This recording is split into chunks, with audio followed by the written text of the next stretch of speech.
There is something a man will never say in words, but his soul screams it silently when he finds her. She doesn't need to be perfect, doesn't need to attract attention or pretend to be unattainable, because her power doesn't lie in what she shows, but in what she evokes. This woman doesn't seduce him, she awakens him. He can't explain it, but when she's near, something in him stirs. An ancient, deep part of him that has always been asleep begins to move. It's as if her presence ignites an ancestral memory within him, a memory that speaks of purpose, transformation, and of himself. And it doesn't matter how many words he searches for, none will ever be enough to describe what he feels. She doesn't need to prove anything, doesn't compete, doesn't disguise herself to please. Her authenticity is her strength. And yet, it's precisely that calm, firm, vibrant authenticity that begins to dismantle his most invisible defenses. She doesn't come to fill a void. She comes because she is already full. Her energy doesn't demand, it inspires. Her presence doesn't impose, it's felt. In this video, we're going to talk about her, the woman who doesn't need to chase love because her mere presence calls it forth. The woman who doesn't persuade, doesn't beg, doesn't lose herself. She simply walks with a calmness that touches the soul and without even knowing it, reaches the deepest layers of the male psyche. Not because of what she does, but because of what she embodies. Carl Jung said that within every man lie universal archetypes: the hero, the sage, the shadow, the lover, and also a feminine figure, the anima archetype.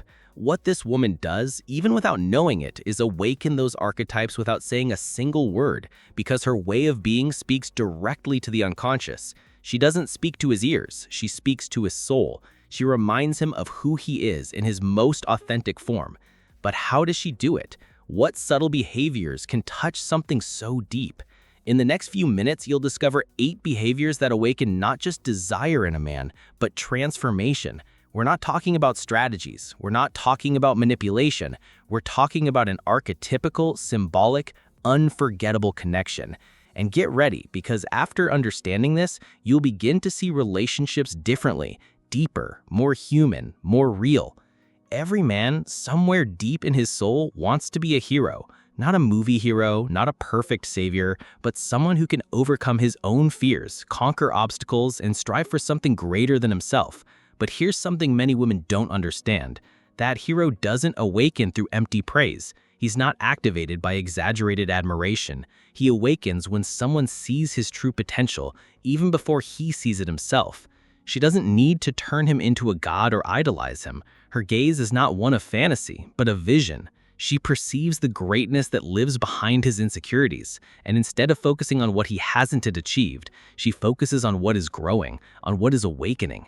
And that, for a man, is transformative. He may have doubts, may feel small, may be emotionally on the ground, but when he hears her voice saying, "I know what you're building, even if you don't see it yet," a different kind of strength is born within him. It's not a compliment, it's an activation. It's not superficial encouragement, it's an archetypical spark. She speaks not to his ego, but to his soul. Because the true hero isn't born when he conquers, he's born when he decides to rise once more. And she is that figure who inspires him to do it, without pressuring him, without pushing him, without demanding, just by trusting, without interfering. She becomes the silent mirror of his potential. In Jungian psychology, the hero represents the man's journey toward integration, toward wholeness. He's the one who goes out into the world to face dragons, but also the one who returns with wisdom. And this woman, with her quiet vision and unforced faith, becomes an essential part of that journey. She doesn't fight for him, but she believes in his fight. She doesn't give him the answers, but she reminds him that he can find them. And here's the secret. When a man feels seen like this, he doesn't become dependent, he becomes determined. He wants to be worthy of that vision, not out of obligation, but because in her he sees a reflection of his best self. He doesn't feel pressure, he feels purpose. This kind of admiration isn't born from need, but from abundance. She doesn't try to change him, she inspires him. And the most impactful part is that when he's with her, he begins to see himself through her eyes. And from that moment on, he can no longer settle for less because he has seen what he could become, and now he wants to become it. Imagine an ordinary scene. He comes home frustrated, feeling like the world is against him. Instead of receiving criticism or unsolicited advice, she simply looks at him with that serene calm that does not judge. She offers him space, not a solution. And when he's ready to speak, she listens. She doesn't interrupt, doesn't minimize. She simply listens and believes. She believes in his ability to transform what now seems like chaos. That way of being present without intruding gives the man something few ever experience: mature admiration, not based on material success, not based on visible achievements, but on the silent recognition of his essence. And that kind of admiration elevates him. There are also moments when he doubts himself. Perhaps he doesn't know where he's going, feels disconnected or lost. And instead of flooding him with expectations, she reminds him of something powerful. It doesn't matter how long you take, I know you're on your way. That phrase, spoken sincerely, is like a lighthouse in the fog. It doesn't push him, it guides him. The greatness of the hero isn't in his physical strength or outer success. It lies in his resilience, in his ability to keep going even while fearing. And this woman, without dressing up as a muse or a savior, becomes the invisible echo that reminds him it's worth continuing.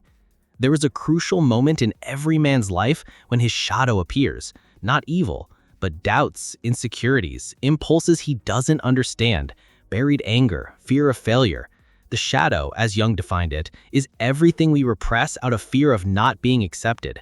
And that shadow lives, even if no one talks about it. When a man dares to show that part, even for just a moment, he reveals something sacred, because in that vulnerability, there is no performance, no mask, just him, raw, human, exposed. And what she does in that moment defines everything. And many people pull away from the shadow. They judge it, try to fix it, interpret it as a threat. But not this woman. She stays. And not out of naivete or dependence. She stays because she trusts, not in his perfection, but in his humanity.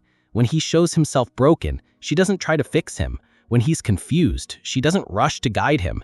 She simply stays, calm, with a kind of acceptance that doesn't say, everything is fine, but rather, I see you whole, even with your cracks.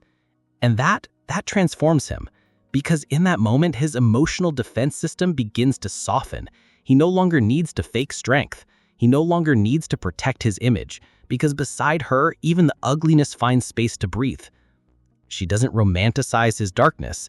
She doesn't fall in love with his pain, but she also doesn't punish him for having it. She understands that in that shadow, there's unrefined power. There are wounds asking to be integrated. There are parts of him that can only heal if they are first accepted.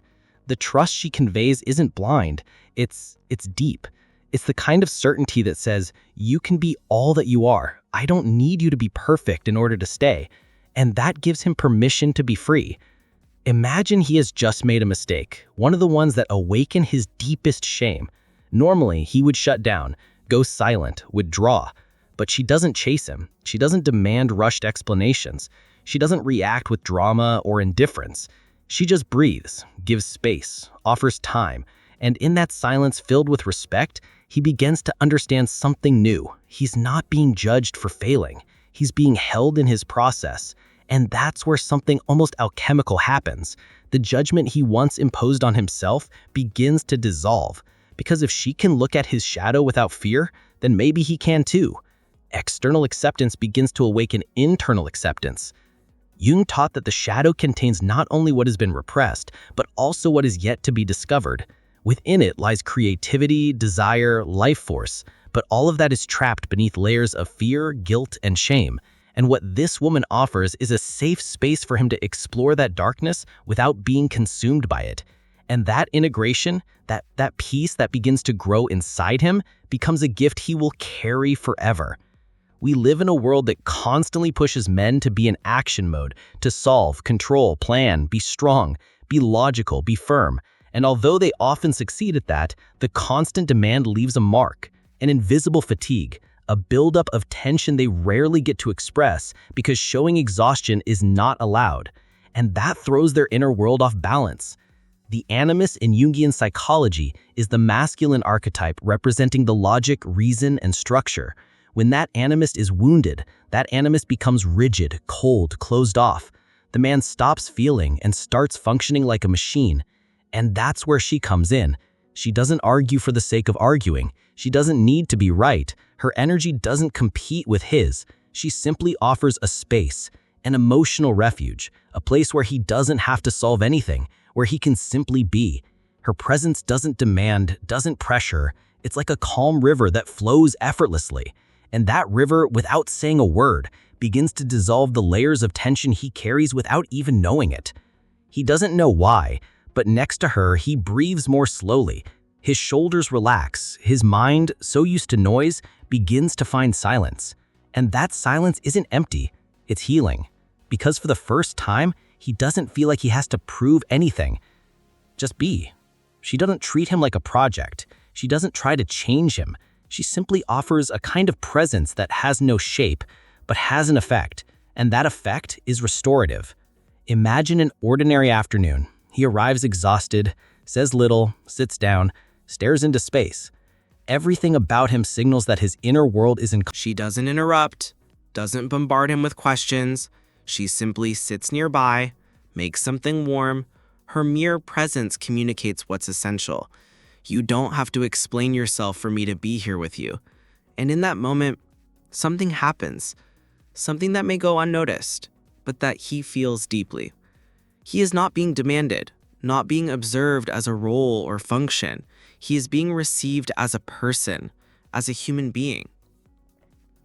That kind of peace is rare. It's not passivity, it's emotional wisdom.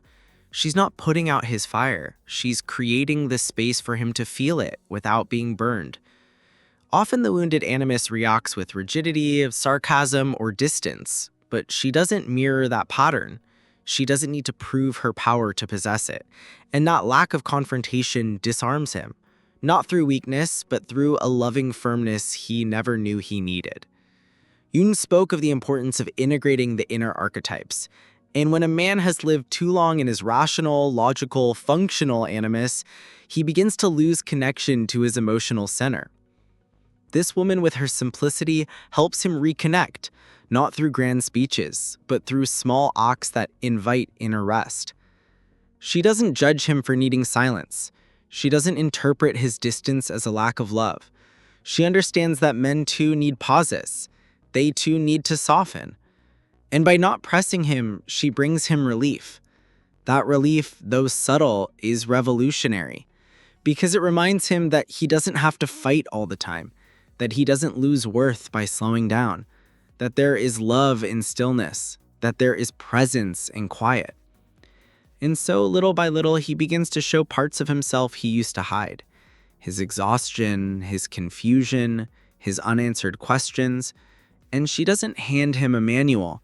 She simply offers a place where all of that can be heard without needing to be solved right away. There is a kind of beauty that doesn't need to be explained. A softness that isn't weakness, a sensitivity that doesn't seek attention. When a woman embodies that authentic femininity, something profound shifts in masculine energy. It's not superficial desire, it's recognition.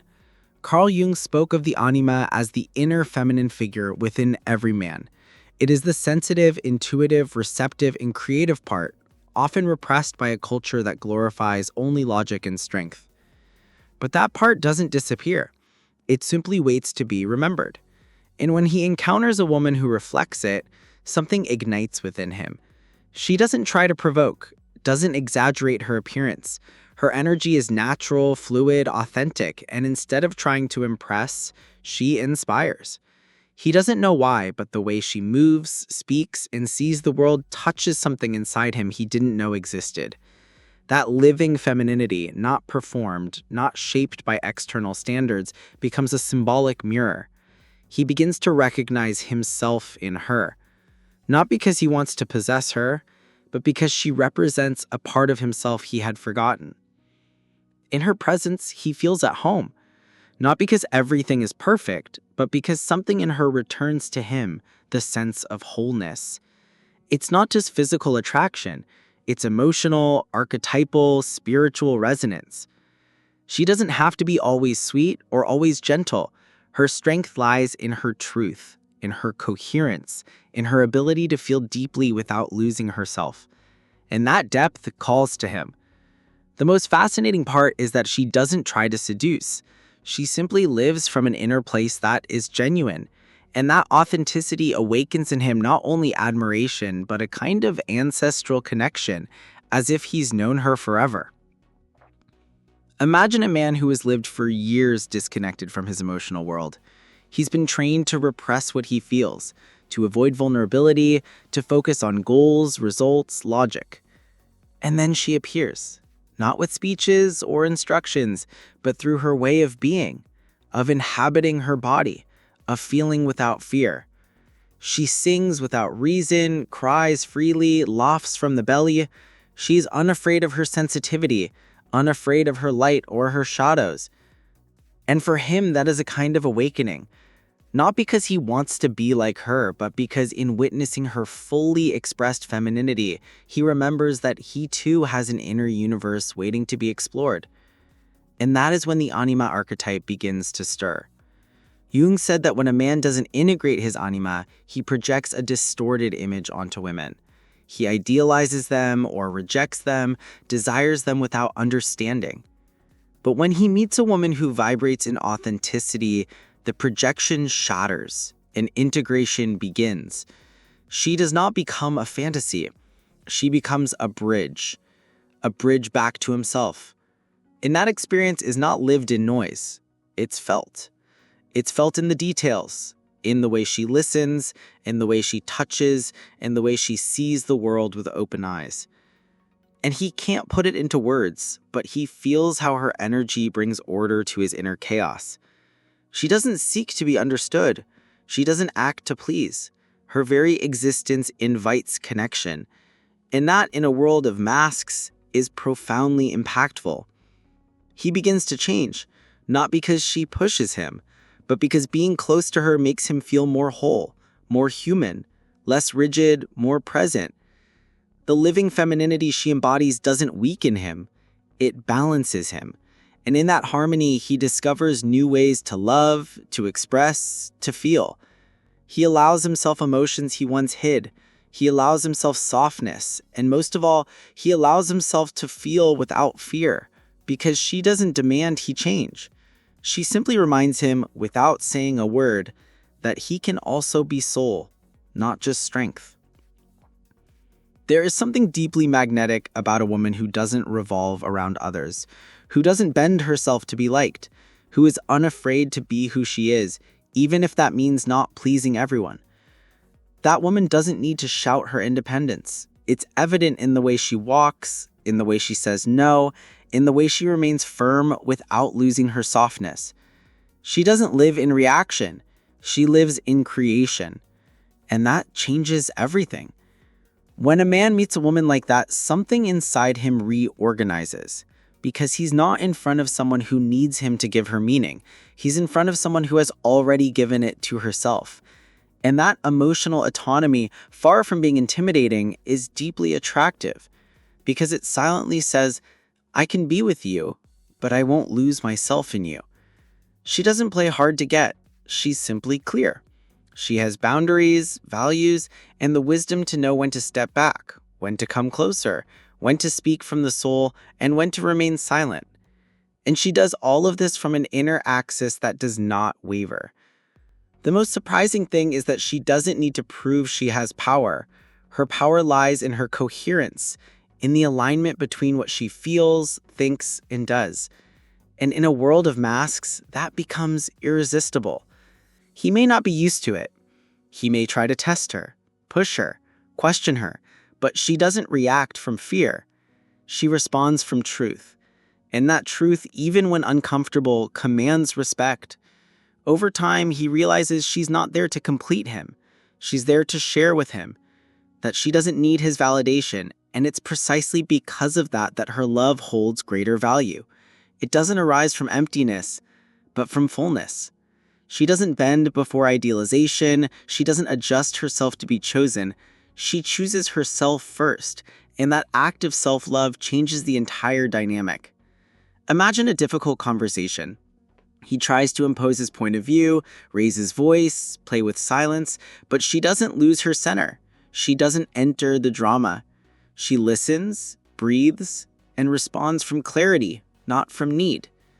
Because she doesn't need to win, she only needs to remain true to herself. This kind of woman doesn't manipulate, doesn't seek to convince, doesn't strive to be seen as special. She simply is, and her very presence challenges any attempt at emotional domination. He may not be used to it. He may try to test her, push her, question her, but she doesn't react from fear. She responds from truth. And that truth, even when uncomfortable, commands respect. Over time, he realizes she's not there to complete him. She's there to share with him. That she doesn't need his validation, and it's precisely because of that that her love holds greater value. It doesn't arise from emptiness, but from fullness. She doesn't bend before idealization. She doesn't adjust herself to be chosen. She chooses herself first. And that active self-love changes the entire dynamic. Imagine a difficult conversation. He tries to impose his point of view, raise his voice, play with silence, but she doesn't lose her center. She doesn't enter the drama. She listens, breathes, and responds from clarity, not from need. Because she doesn't need to win, she only needs to remain true to herself. This kind of woman doesn't manipulate, doesn't seek to convince, doesn't strive to be seen as special. She simply is. And her very presence challenges any attempt at emotional domination. He may not be used to it, he may try to test her, push her, question her, but she doesn't react from fear.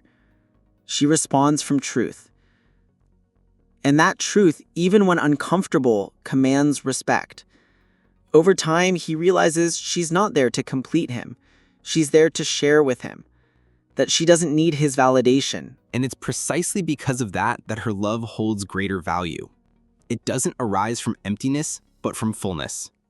She doesn't bend before idealization. She doesn't adjust herself to be chosen. She chooses herself first, and that act of self-love changes the entire dynamic. Imagine a difficult conversation. He tries to impose his viewpoint, raise his voice, play with silence, but she doesn't lose her center, doesn't enter the drama. She listens, breathes, and responds from clarity, not from a need. Because she doesn't need to win, she only needs to remain true to herself. This kind of woman doesn't manipulate, doesn't seek to convince, doesn't strive to be seen as special. She simply is. And her very presence challenges any attempt at emotional domination. He may not understand it at first and may see her as distant, cold, even defiant, but over time he realizes what he mistook for coldness was presence. What he saw as defiance was freedom, and that forces him to grow. A woman with her own center doesn't demand that the other person change in order for her to feel peace, but she also doesn't tolerate anything that goes against her soul. She's not rigid, but she's profoundly loyal to herself, and that loyalty earns respect. Many men are drawn to appearance, but they stay long-term for authenticity, because only a woman who stands in her truth can walk alongside a man in his truth. And that doesn't mean being perfect. It means having roots, knowing who she is beyond applause or rejection.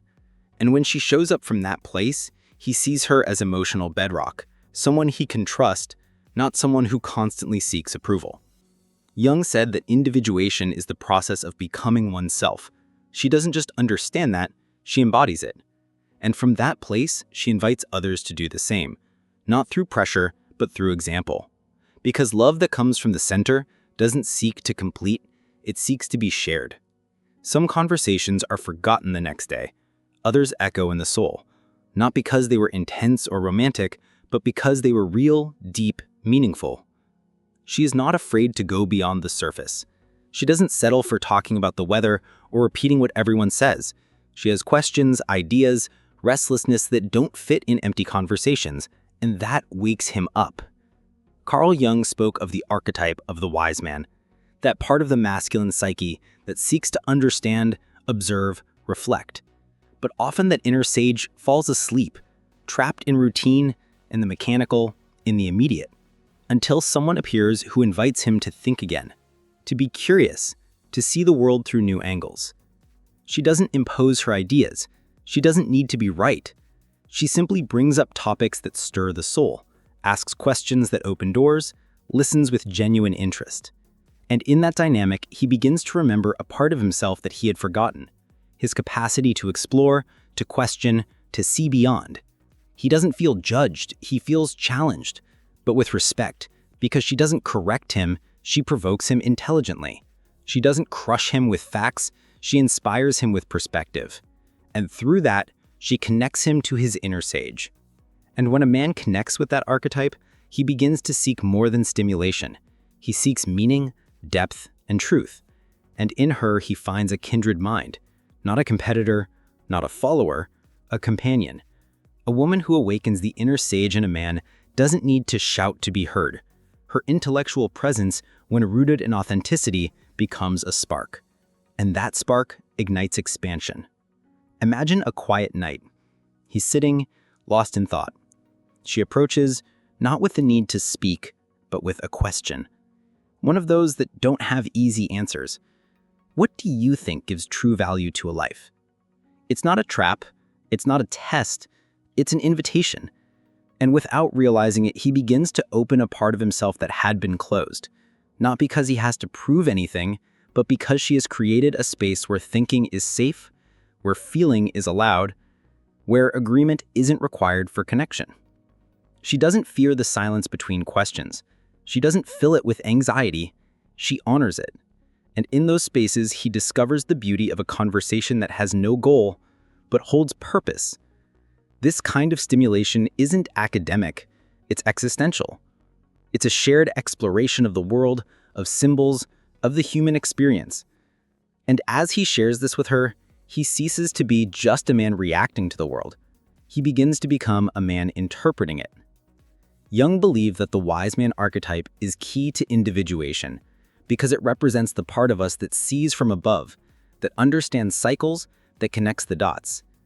And this woman, with her way of thinking, reminds him that he can live more consciously, that his mind too is part of his soul. The most valuable part is that she doesn't need to prove knowledge. She doesn't speak from ego, she speaks from depth, from experience, and from doubt too, because her wisdom doesn't come from knowing everything, but from daring to explore truths. And that, to him, is irresistible. There is a language that can't be taught with words, a space that can't be filled with explanations. In a man's life, that space is silence. Not because he has nothing to say, but because sometimes he needs to hear himself. Many interpret that silence as coldness, as disinterest, as emotional distance. But not this woman. She understands it differently. She knows that for many men, silence isn't emptiness, it's refuge. She doesn't push, doesn't insist, doesn't interrogate. She doesn't need instant answers. She knows how to wait without anxiety. And in that waiting, she sends a powerful message.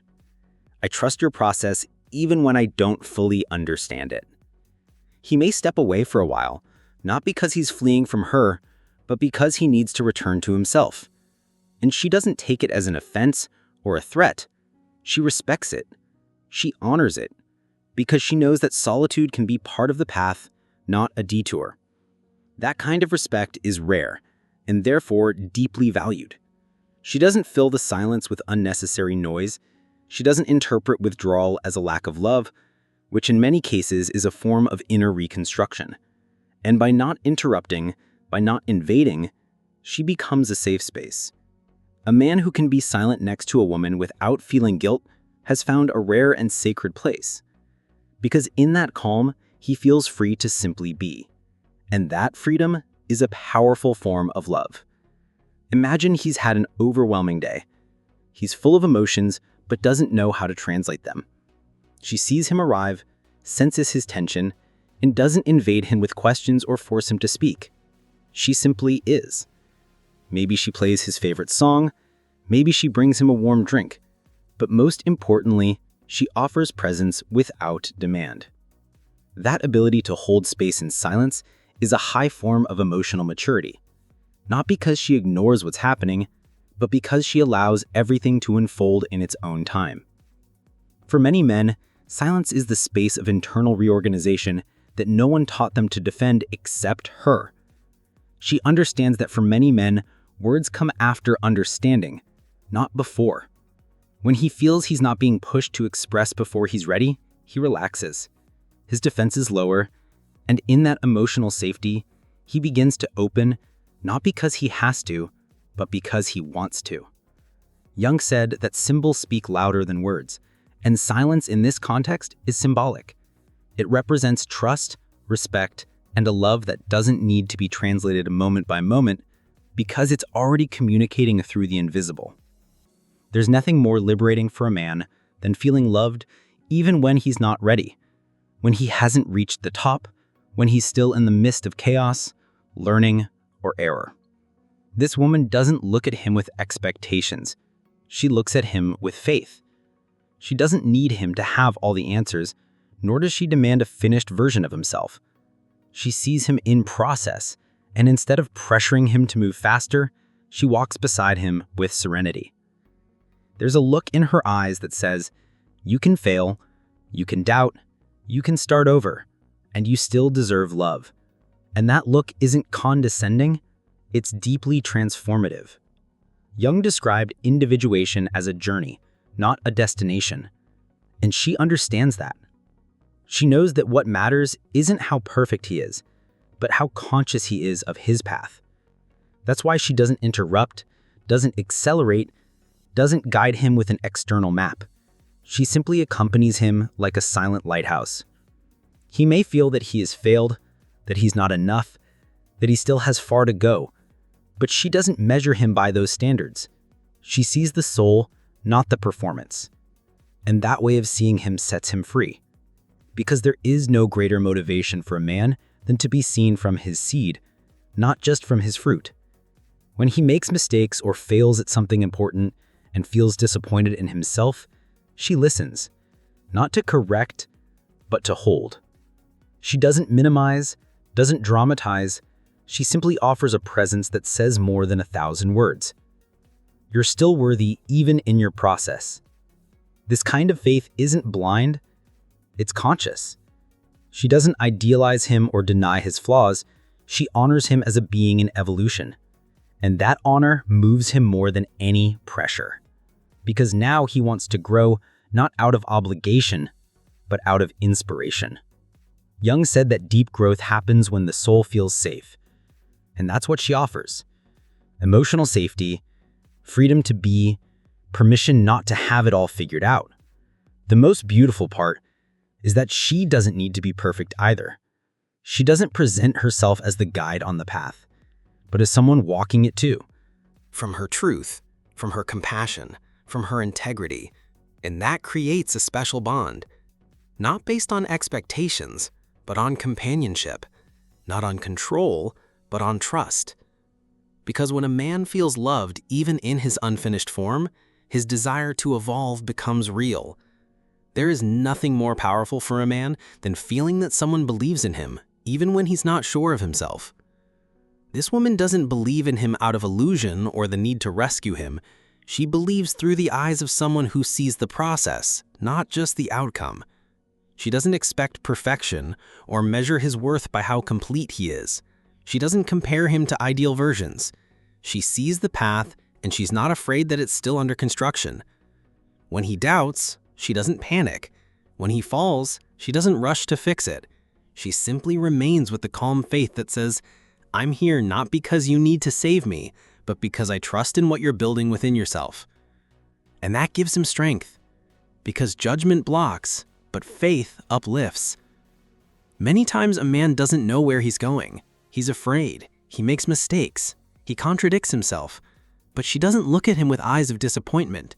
She sees him with humanity, and that gaze transforms him. This isn't about tolerating everything. She's not passive. She has clear boundaries. But her energy doesn't push him to be someone else. It invites him to be more himself. That kind of faith doesn't require promises or guarantees. It's silent, but it's felt. And for a man trying to find himself, that can mean everything. Imagine he's going through a time of confusion. He has no clarity, no certainty, only questions. And there she is, not rushing him, not pressuring him to become a finished version of himself. She walks with him in the question. not with answers, but with presence. That kind of faith is rare because it requires letting go of control, trusting without knowing the ending. She doesn't idealize him or expect him to be a fully formed hero. She only hopes he'll be sincere. And when he is, he feels accepted, not because he's arrived, but because he's walking. Jung spoke of the individuation process as a journey, a series of stages in which the light and the dark are integrated. This woman, without needing to name it, understands. She doesn't interfere with his rhythm, but she doesn't disappear either. She stays near like an emotional compass, not to direct, but to orient. When he's lost, she doesn't demand maps. She reminds him that his inner compass still exists, and that brings him back to center. Often a man is afraid to show himself in progress because he's been taught that love must be earned through success, certainty, and strength. But she breaks that pattern and does so without saying a word. She remains. She doesn't need to see him perfect to admire him, nor complete to love him. And that, far from harming him, rebuilds him. Because a man who feels that kind of faith begins to rebuild from a different place, not from pressure, but from inspiration. From the trust that someone sees what he's still becoming, he begins to believe in himself because someone believed first. And that belief, which was neither imposed nor conditional, becomes the quietest and most powerful force of all.